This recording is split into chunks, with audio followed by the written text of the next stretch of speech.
அன்புக்குரிய சகோதரர்களே, ஒரு மனிதனுடைய உள தூய்மை சீராக இருந்தால் அவனுடைய உள்ளம் சீராக இருக்கும்.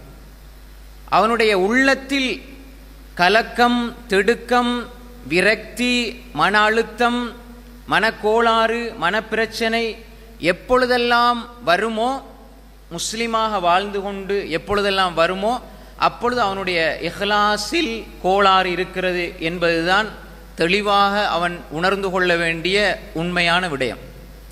எப்போ ஒரு மனிதன் தொழுகை, இபாதத்துக்கள், வணக்கங்கள், வழிபாடுகள் எல்லாவற்றிலும் கவனம் செலுத்தி உள்ளத்தில் ஒரு கலக்க நிலையை அடைகிறானோ அப்பொழுது அவன் புரிந்து கொள்ள வேண்டும், என்னுடைய வாழ்க்கையில் இஹ்லாஸ், உள தூய்மை என்பது சீரானதாக இல்லை என்பதை அவன் புரிந்து கொள்ள வேண்டும். எனவே இன்றைய இந்த தலைப்பு உள தூய்மை என்பது உள்ளத்தினுடைய ஆரோக்கியத்திற்கு, ஆரோக்கியமான மனோநிலையோடு ஒரு மனிதன் வாழ்வதற்கு எவ்வளவு உதவி செய்கிறது என்பதைத்தான் நாம் புரிந்து கொள்ள வேண்டி இருக்கிறது. அன்புக்குரிய சகோதரர்களே, முதலாவதாக நான் சொன்னேன், உள தூய்மை என்பதுதான் வாழ்க்கையினுடைய அடிப்படை. அப்ப இந்த உள தூய்மை என்ற ஒன்று அது முஸ்லிம்களுக்கு மட்டும் வாய்த்த ஒன்று. உலகத்திலேயே மன அழுத்தத்தினால், மன நோயினால் பாதிக்கப்படுகின்றவர்களை நீங்கள் ஒட்டுமொத்தமாக ஒரு விகிதாசார கணக்கு எடுப்பொண்டு எடுத்தால் அதில் மிக குறைவாக முஸ்லிம்கள் இருப்பார்கள். மிக குறைவாக முஸ்லிம்கள் இருப்பார்கள். காரணம் என்னவென்றால் அவர்களிடத்தில் இரண்டு அடிப்படைகள் இருக்கிறது. ஒன்று தூய்மையான இறை விசுவாசம், இரண்டாவது எந்த மனிதனிடத்தில் கூலி எதிர்பார்த்தால் அந்த கூலி நிரப்பமாக அநீதிக்கு உட்படுத்தப்படாமல் நீதியாக கொடுக்கப்படுமோ அந்த ரப்பிடம் கூலி எதிர்பார்த்து அவன் வணங்குவது.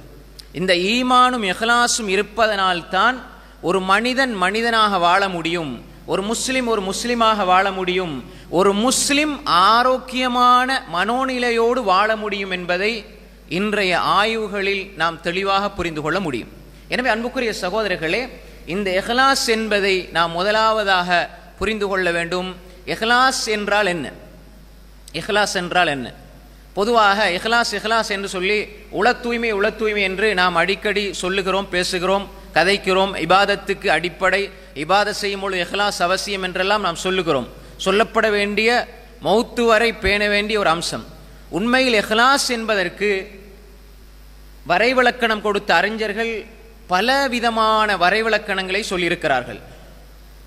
அன்புக்குரிய சகோதரர்களே, ஒரு சில அறிஞர்கள் சொல்கிறார்கள், சிதுகுன் நியா மஅ அல்லாஹ், அல்லாஹோடு ஒரு மனிதன் உண்மையான தூய்மையான எண்ணத்தோடு உறவு கொள்வது, உறவாடுவது, அல்லாஹோடு கொள்கிற உறவு, அல்லாஹோடு அவன் ஏற்படுத்துகின்ற தொடர்பாடல், அதில் அவன் தூய்மையாக உண்மையாக இருப்பதுதான், உண்மையான எண்ணத்தோடு இருப்பதுதான் இஹ்லாஸ் என்பதாக அறிஞர்கள் சொல்வார்கள்.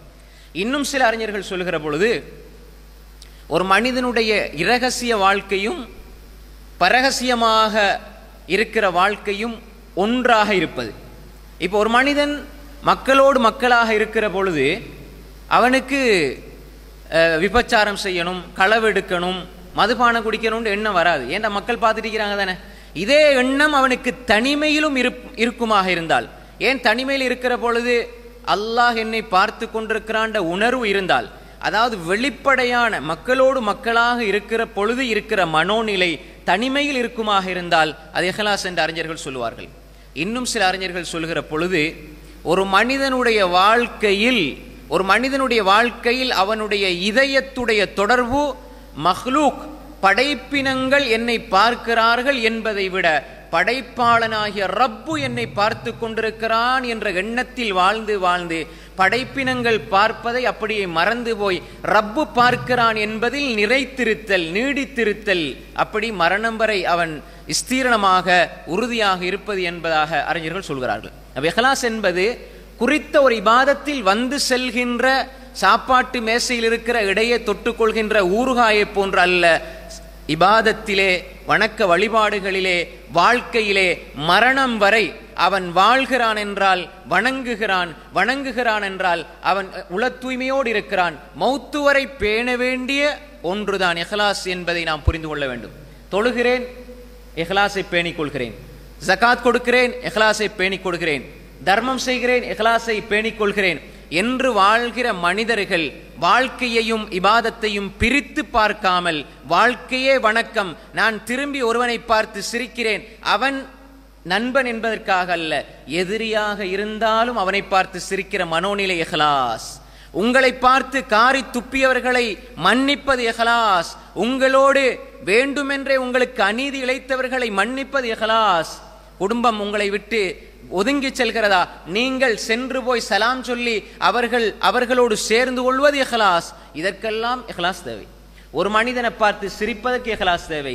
நீ வாழ்க்கையிலே திரும்பி பார்ப்பதற்கு, அசைவதற்கு, குனிவதற்கு, நிமிருவதற்கு, வாழ்க்கையினுடைய அன்றாட செயல்பாடுகளை உங்களை இஹ்லாஸோடு இருக்குமாக இருந்தால், அன்றாட செயல்பாடுகள் இஹ்லாஸோடு இருக்குமாக இருந்தா, நீங்க ஒருத்தட்ட எதிர்பார்த்து வீணாக உங்களோட மனசை குழப்பிக்க மாட்டீங்க.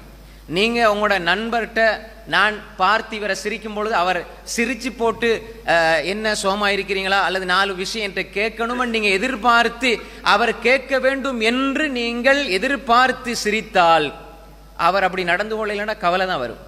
நீங்க செஞ்சது அல்லாஹ்வுக்காக வேண்டி நினைச்சு நீங்க போனீங்கண்டா அவர் முறைச்சாலும் அவர் சிரித்தாலும் நீங்கள் செய்ததில் சந்தோஷம் அடைவீர்கள். ஏன் தெரியுமா? அல்லாஹ்வுக்காக நான் செய்தேன், அல்லாஹ்வுக்காக நான் செய்தேன். அல்லாஹு தாலா சொல்கின்றான் சொர்க்கவாதிகளை பத்தி, நல்லோர்களை பத்தி அல்லாஹ் சொல்கிறான், அவர்கள் உணவு கொடுப்பார்கள். وَيُطْعِمُونَ الطَّعَامَ عَلَى حُبِّهِ مِسْكِينًا وَيَتِيمًا وَأَسِيرًا.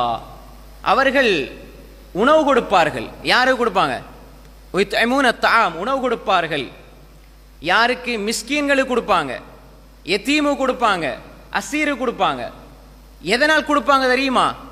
அல்லாஹ்வின் மீது இருக்கிற ஒரே ஒரு அன்பு, அவனுக்காக செய்கிறேன் என்ற உணர்வு, இதற்காகத்தான்.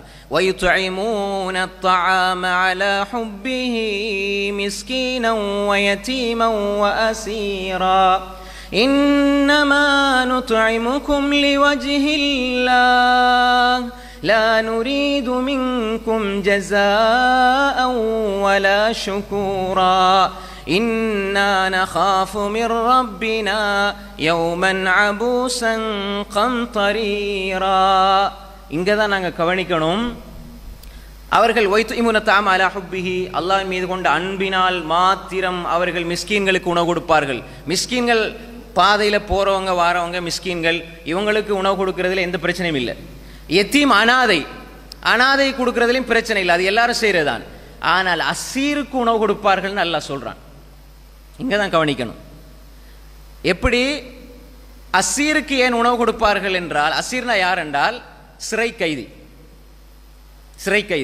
சிறை கைதினா யாரு? இன்று யுத்த களத்தில் அவனோடு நான் சண்டை பிடிக்கிறேன், அவன் எதிர்த்தரப்பில் இருக்கிறான், நான் இந்த தரப்பில் இருக்கிறேன்.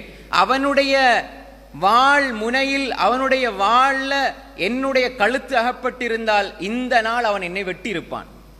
அவன் என்னுடைய எதிரி. இப்ப நான் இன்றைக்கு இன்றைய நாள் அகப்பட்டிருந்தா அவன் வெட்டி இருப்பான். ஆனால் நாங்க வெற்றி கொண்டதனால் அவன் சிறை கைதியாக பிடிக்கப்பட்டிருக்கிறான். அப்ப நேற்று அவனுடைய வாளுக்கு பக்கத்தில் நான் போயிருந்தா அவனை கொண்டிருப்பான். அப்படி வந்த ஒருத்தன் இன்று என்னுடைய கையிலே சிறை கைதியாக வந்திருக்கிற பொழுது அவனுக்கும் உணவு கொடுப்பார்கள். அப்படின்னா எப்படி முடியும்? அப்ப யோசிக்கலாம் தானே, நீ என்ன கொலை செய்ய வந்தவன், இன்றைக்கு என் சிறை கைதியா பிடிப்பட்டதனால என் பக்கத்தில் இருக்கிறாய், இல்லைன்னா நேத்து ஒன்றை நான் மாட்டியிருந்த நீ என்னை கொண்டிருப்பாய் என்று நினைத்து உணவு கொடுக்காமல் இருக்கலாம். ஆனால் அவர்கள் சிறை கைதிக்கும் உணவு கொடுப்பார்கள். ஏன் தெரியுமா? அவனுக்காக அல்ல, அலா ஹுப்பிஹி, அல்லாஹுடைய அன்பின் காரணமாக. அது இஹ்லாஸ் இருந்தால் மட்டும்தான் முடியும். இஹ்லாஸ் இருந்தால் மட்டும்தான் முடியும். அதை கொடுப்பாங்க. அப்படி உணவை கொடுப்பாங்க. தான் உண்ணுகிற உணவை தன்னுடைய எதிரிக்கும் கொடுத்து மகிழ்வார்கள். அல்லாஹுடைய அன்பினால் கொடுக்கிறண்டா கோபத்தோட கொடுக்க மாட்டாங்க. தன்னை எதிர்த்தவனுக்கும் சிரித்த முகத்தோடு உணவு கொடுப்பார்கள். அவர்களுடைய வார்த்தை அல்லாஹ் சொல்கின்றான், இன்னமா நுத்இமுகும் லிவஜ்ஹில்லாஹ், நாங்க உணவு கொடுத்தெல்லாம் அல்லாஹுடைய முகத்துக்காக. அப்ப எதற்காக? இஹ்லாஸ், அல்லாஹுக்காக. நாங்க உங்களுக்கு உணவு தந்ததெல்லாம் லிவஜ்ஹில்லாஹ், லா நுரீது மின்கும் ஜஸாஅன் வலா ஷுகூரா, உங்களிடத்தில் எந்த பிரதிவாரத்தையோ நன்றியோ நாங்கள் எதிர்பார்க்கவில்லை. இன்னமா நுத்இமுகும் லிவஜ்ஹில்லாஹ் லா நுரீது மின்கும் ஜஸாஅன் வலா ஷுகூரா, நாங்க உங்கள்கிட்ட எதிர்பார்க்க இல்லை. நாங்க உங்களுக்கு தந்தோம், ஆனா உங்களுக்கு ஒரு கடமை இருக்குது. ஒரு ஆளுக்கு ஒரு ஆள் நல்லது செஞ்சா செய்யப்பட்டவருக்கு ஒரு கடமை இருக்குது, இவருக்காக துவா செய்யணும், ஜஸாக்கல்லாஹ் ஹைரான்னு சொல்லணும், அது ரசூலுல்லாஹ் சொன்னாங்க. ஆனா கொடுத்தவர் எதிர்பார்க்க கூடாது. இங்கே கொடுத்து விட்டு சொல்கிறார்கள், நாங்கள் அல்லாஹ்வுக்காக, அல்லாஹ்வுடைய முகத்துக்காக உணவு கொடுத்தோம். ஏன் தெரியுமா? நாங்க அல்லாஹ்வுடைய தண்டனையை பயப்படுகிறோம். இன்னா நகாஃபு மிர் ரப்பினா யௌமன் அபூஸன் கம்தரீரா. அல்லாஹ்வுடைய தண்டனையை நாங்கள் பயப்படுகிறோம். இந்த உலகத்திலே நான் எப்படி எந்த மனோநிலையில் யாருக்காக எதற்காக இயங்குகிறேனோ செயல்படுகிறேனோ அதை அல்லாஹ் அறிந்து வைத்திருக்கிறான். அப்ப எனவே இந்த ஒரு பக்குவ நிலை இருக்கிறதே, இந்த மனோநிலை தான் ஒரு மனிதனுடைய உள்ளத்தை மனோநிலையை ஆரோக்கியமாக வச்சிருக்க உதவி செய்யும்.